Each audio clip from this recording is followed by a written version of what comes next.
She gouged the eyes of 1,000 men with her love charm until she met this human and everything changed. In a desert kingdom forgotten by time, where stars glimmered like ancient runes above endless dunes, there lived a woman cloaked in legends and whispered warnings, Layla Ulnar, the siren of sands. She wasn't born of man and woman. The elders claimed she rose from the ashes of a betrayed queen, kissed by Jinn fire and cursed with eternal beauty. Men who gazed into her eyes felt their souls unravel. Her glance was said to burn through reason and morality, igniting desire so intense it shattered sanity. 1,000 men had fallen, not with blades or poison, but with love, and each time, as they begged for her heart, she left them blind, not physically, but spiritually. They wandered the earth lost, obsessed, ruined. Kingdoms fell because of her. Wars ignited at her feet. She called it justice. Layla didn't seduce for sport. Each man she ruined had committed some unseen sin. A king who slaughtered prisoners, a scholar who sold false fatwas, a merchant who trafficked souls. Her charm was a curse to the corrupt. She thought herself above humanity until she met Isa. It was during the Crimson Market, a secret bazaar that bloomed once a decade beneath the shadow of Mount Shuhud. Merchants came from across dimensions, trading in things forbidden, forgotten names, stolen moments, ancient guilt. Layla wandered the stalls, cloaked in sapphire and shadow. Her presence parted crowds like a hot wind. All eyes turned, but none dared meet her gaze, except one. He stood before a stall of cracked compasses and bleeding clocks, dusted in sand and sweat. His face was plain, almost disappointingly so. But his eyes, they didn't hunger or tremble. They saw her, not her beauty, not her legend, just her. "You look tired," he said softly, offering a skin of water. She blinked. "You know who I am." "Yes." "You're not afraid." "I should be." She studied him. "Then why are you not?" He smiled. "Because you don't destroy innocence." That single sentence cut deeper than any of the pleas or curses she'd heard from ruined men. She tilted her head. "Who are you?" "ISA. I fix broken things. Clocks, maps, people." She laughed, not seductively, but genuinely. "And who fixes you?" "I haven't needed fixing. Yet." Layla left the market with him. She told herself it was curiosity, not attraction. She watched him repair a rusted sundial with nothing but patience and humming. She listened as he spoke of quiet grief, a sister lost a war, a city swallowed by greed. He never boasted, never begged, and slowly, something unfamiliar began to stir in her. Not hunger, not vengeance, something warm. She tried her old charm on him once, a soft gaze, a whispered poem in the Jinn tongue. He didn't fall. He only looked at her, puzzled. "Are you all right?" Weeks passed. Layla began dreaming, for the first time in centuries, not of flames or screams, but of gardens, of hands brushing haze, of lips that touched not out of obsession, but reverence. The nightmares faded, but power does not let go easily. The spirits that had fueled her charm stirred angrily in the dark. They whispered in her sleep, "You were made for ruin.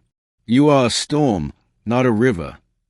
One night, she found Isa staring at a map stitched from skin, a cursed relic. "You shouldn't touch that," she said sharply. "I was trying to understand its pain." "You'll go mad." "I'd rather go mad trying to help than stay sane doing nothing." She stepped back. "You don't understand. I'm not a woman, Isa. I'm a weapon, a punishment." He looked at her then, truly looked. "Do you want to be?" She shook her head. "Then stop."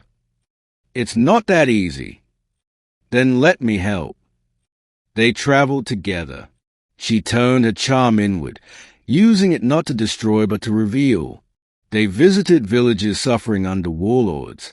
She would lock eyes with tyrants, show them the rot in their souls. Many wept.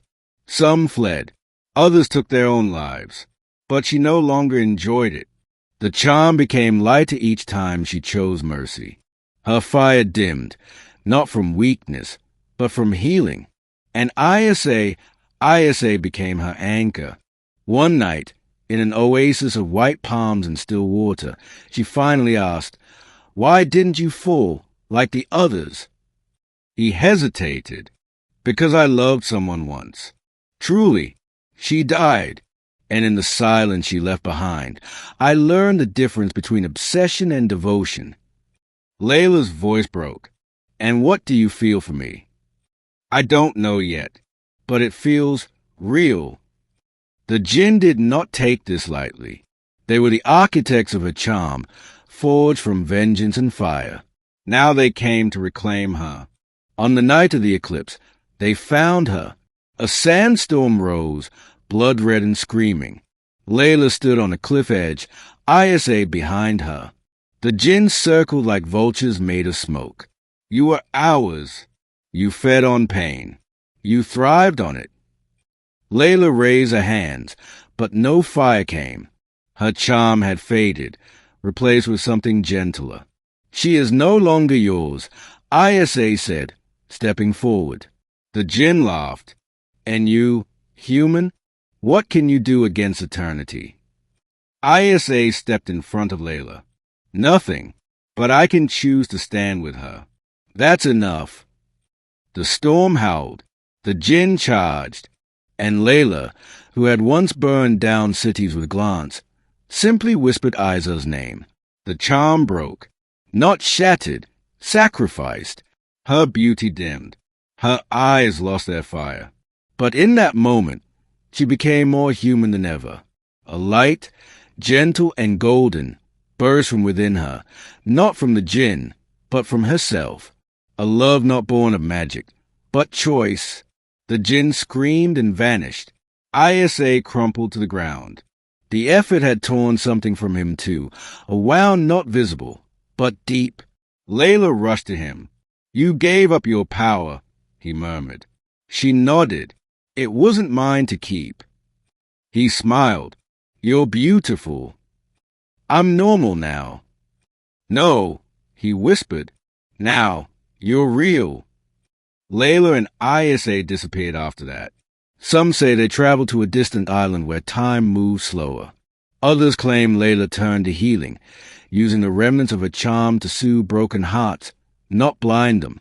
But every 10 years, when the crimson market reappears, travelers whisper of a pair who walk its stalls, a woman with faded fire in her eyes, and a man who fixes broken things. They hold hands. They never sell. They only offer one thing, a question. Do you want to be free? And if you answer truthfully, Layla will meet your eyes, not to judge or ruin, but to show you the part of yourself you've hidden even from your own soul. Because once, long ago, a siren fell in love. And in that love, she found something more powerful than any curse. She found peace.